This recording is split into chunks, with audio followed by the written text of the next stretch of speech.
I watch the body language very closely. If a man talks to me and he's armored in behavior, he's got his arms folded, or his arms at his side, or he's standing up to look down at me. I'm a short man, 5'2.5". I go right for that.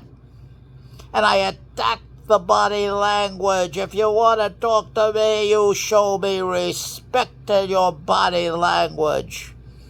You don't try to be intimidating. I won't stand for it in any form it takes, no matter what we're talking about. If the man disrespects me, I will disrespect him.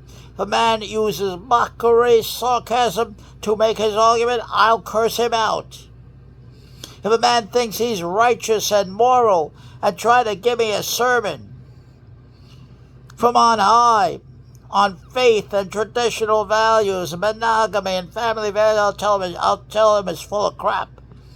All that bullshit you're asserting, my friend, has been shown to be wrong 100 years ago. You say you're religious? Give me particulars. That I question you. My right to do so is I was one of the worst of the worst evangel. I went to hear all the radical right-wing evangel talk, all the sermons, all the legalizing, all the moralizing from the pulpit, which had nothing at all to do, any of the advice, any of the moralizing, any of the values, and the standards they presented had nothing whatsoever to do with what happens in the real world out there. Nothing whatsoever when you take it. It only lives in a church. And only lives in your church community. And you better watch your back. Because even there, human nature takes over. And human nature is dog eat dog. That's all. There are the predatory instincts that allow us to survive and get ahead, especially in quote-unquote free market system. The market makes a decision. Of course it doesn't. But that's the assumption. If the market makes a decision, then the stronger survives. What does it mean to be strong? Stab your neighbor and do it to him before he does it to you. Watch your back. Learn the predatory skills. Learn how to defend yourself. Learn the martial arts, street fighting skills, assertiveness skills. Get tough. Build your body tough and powerful. So you don't fear anybody. I don't like to hear a man say, "What will I do if the son of a bitch hits me? Then what am I going to do?" Well, what you're going to do is I'm going to take him out. If he hits me, if I empowered my body, I'm trained, I'm prepared, I'm going to take him out. I'll hit him back harder. I'll hit him right in the short ribs and break some short rib. And punch him right in his head for his arrogance. That's the attitude. But you can't do that if you don't understand it's a tough, pay-as-you-go world out there. If you don't understand that, you're gone, my friend. The Good Samaritan is there, but on an individual basis. Don't count on the Good Samaritan. Don't wait for Godot. He'll never show up. I've listened to many a sermon. That's all nonsense. You know it then. When the preacher preaches, you knew from a practical point of view it was nonsense. But in the community, the preacher says, you're in the house of God. That's the first thing he'll tell you. Prepare your hearts and your minds for the service. This is God's word. Be reverent, humble, meek.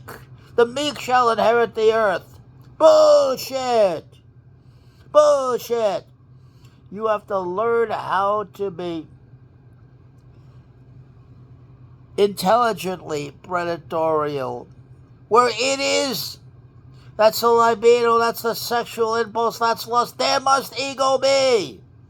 Ego's always must be in charge. It makes the decisions.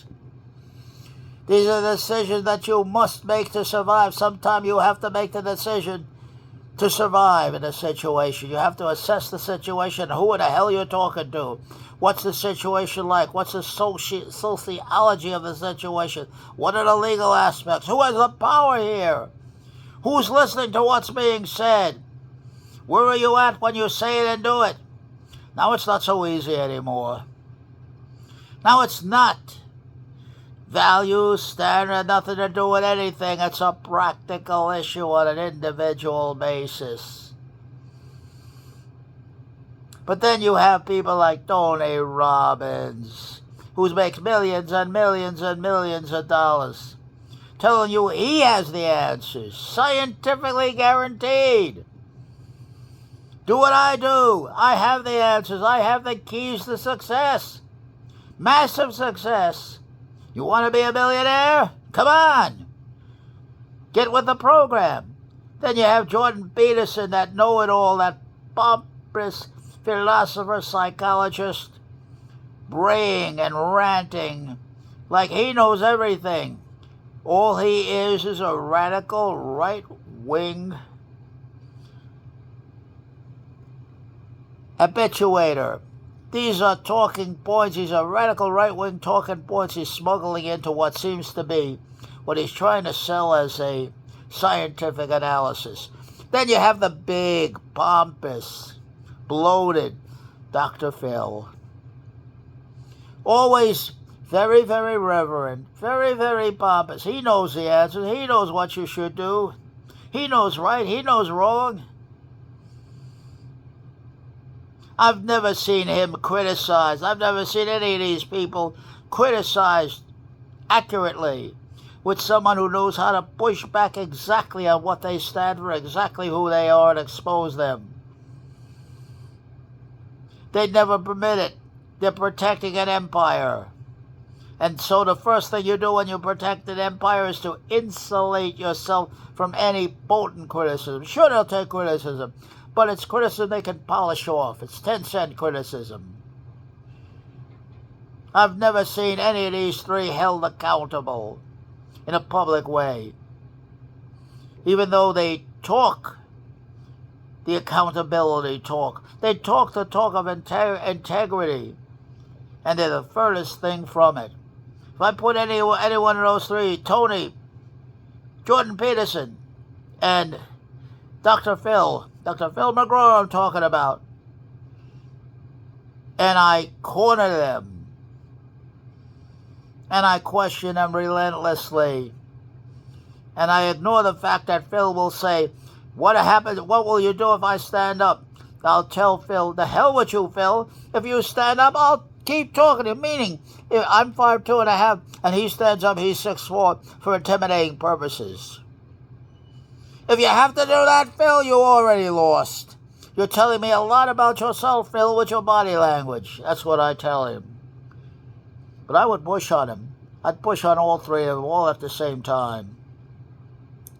Because I know beyond any shadow of a doubt in my mind, completely confident, that most of the things they're saying, if not all, by way of sermon, by way of pronouncements, by way of right or wrong, good behavior, true behavior, truth, standards, values, morality, is 100% wrong. Not just wrong, 100% wrong. From a practical, street smart point of view, it doesn't work that way.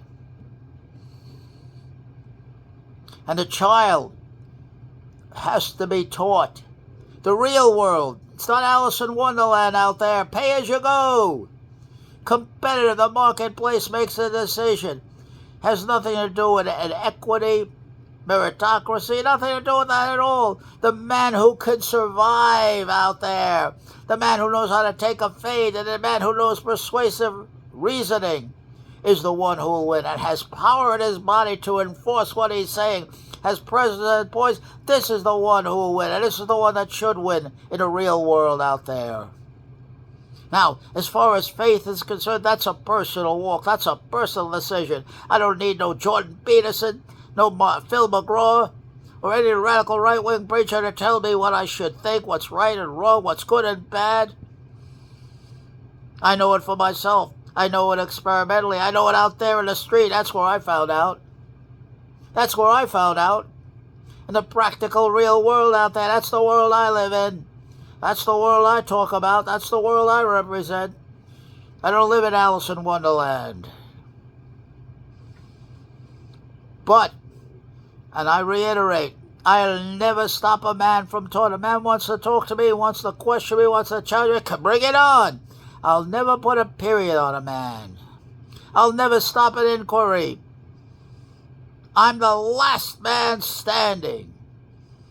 I can listen to a man with a real empathy and make myself an open vessel so I can hear what he's really saying. I get rid of all my biases, my prejudices, my beliefs. I want to hear what that man's got to say, and I mean anybody. I hold that out to anybody. This is what I do as a philosopher. This is what I believe in. This is who I am. I want to hear the evidence and the argument. That's all I'm interested in. If you got some criticism of me, bring it on. I say what I mean what I say, and stand for every single word I say, period. That's where I put the period.